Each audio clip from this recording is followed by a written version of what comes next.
Hi, everyone. I want to open with a love story.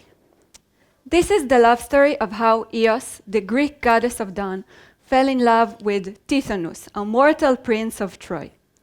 Wanting to be with her love forever, she asks Zeus, the king of the gods, to grant him eternal life. Zeus agreed, but Eos made one tragic mistake.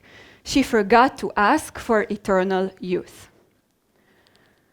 Over time, Tithonus aged, becoming weaker and frail, yet he could never escape his immortality. His body withered and his mind faded, leaving him trapped in endless misery. This age and myth mirrors a very real challenge in the aging field today. We are already living longer than ever.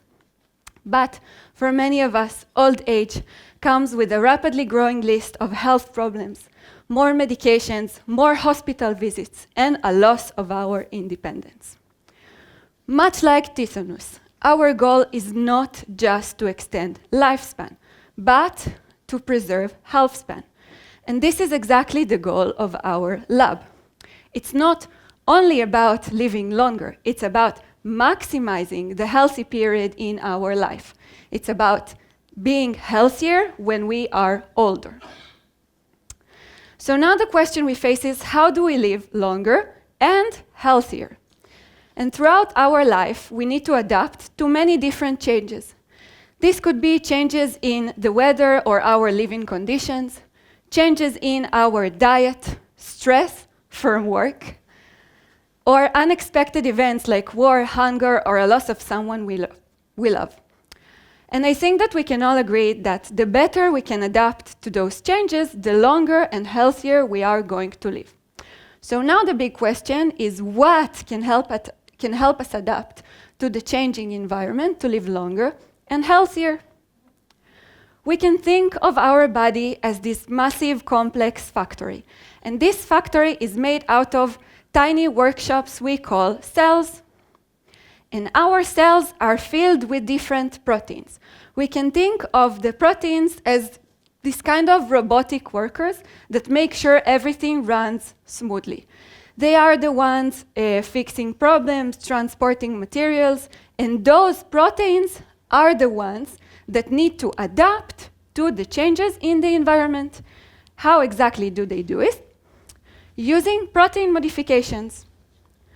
So this is the same robotic worker protein from before. A protein modification, it's as if we'll attach this button to the protein, and this button can be turned on or turned off. So when our robotic protein encounters an extreme change in the environment, like extreme heat, we can press this button, and now this protein is adapted to working under those new conditions of extreme heat. This is the same protein from before, but a different button, a green button. And when we change our diet, we eat a lot of sugary and healthy foods, we can press this button, and now this protein is adapted to working in this new environments of, for example, lots of sugars. So now that we understand that the proteins are the ones running everything, and they are adapting to the environment using those modifications, we can ask the question, what protein modifications do we need to turn on or turn off to live longer and healthier? This seems like a rather easy question, right? Well, actually, in reality, our protein would probably look something like this. We have thousands of different proteins, hundreds of thousands of those different modifications, different buttons, millions of combinations of buttons that we can switch on and off. How do I even start to plan this experiment that would tell me you need to press this one off, this one on, and etc. and etc.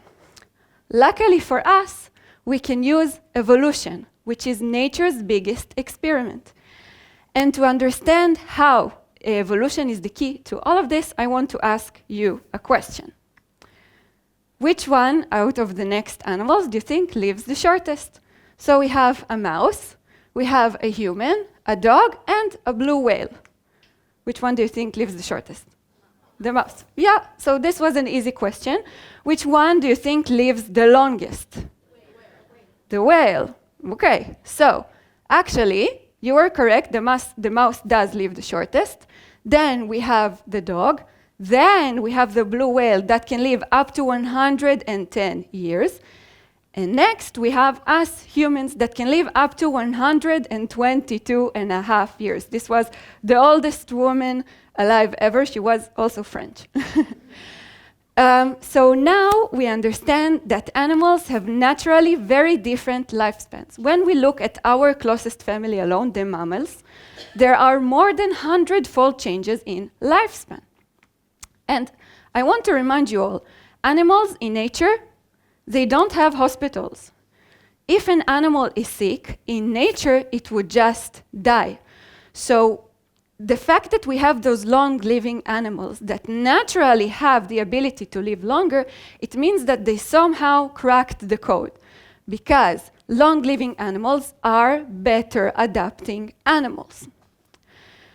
And this is exactly why we can use evolution, and specifically here the evolution of long-living mammals, as the biggest experiment ever. And exactly how? Let's say we could take all of those different mammals and divide them into two groups. The first group is the short-living mammals, and the next one is the long-living mammals. And what if I could take only the long-living mammals and ask specifically them the same question from before? What protein modifications do we need to turn on or turn off to live longer and healthier? Now that I'm asking this group the question, I would probably get a better answer. And this is exactly where my research comes in. So I have the data of the different proteins and the modifications on them, and how those modifications changes between different animals. And I use this field called bioinformatics, which is the combination between statistics, biology, and computer science. And I created this tool with the catchiest, shortest name ever, the Positive Post-Translational Modification Regulator of Health Span, or the really cool acronym, the Pharaoh tool. And the Pharaoh tool does exactly like we've seen before. So it takes all of the different mammals and divides them into short-living mammals and long-living mammals. And now the tool searches for modifications that are changing in evolution between the two groups. This could be, for example, a modification that is permanently turned off in the short-living mammals that changed during evolution to have the ability of switching between on and off. So evolution gave us flexibility of switching between the two options, and maybe this flexibility allows those animals to live longer and healthier. And this also goes vice versa. It goes both ways. Just like the next example that I'm super excited to share with you. And this is a protein modification on top of this really cool protein called cystathionine beta synthase, or CBS in short. And this protein is very well known in the aging field because it's anti-inflammatory, it's good for cognitive health, and also for cardiovascular health. And on top of this protein, we have this one modification site that changed during evolution. And this is the graph that represents this site. So each point is a different animal. The y-axis is the lifespans of those animals, and also the colors represent the lifespans.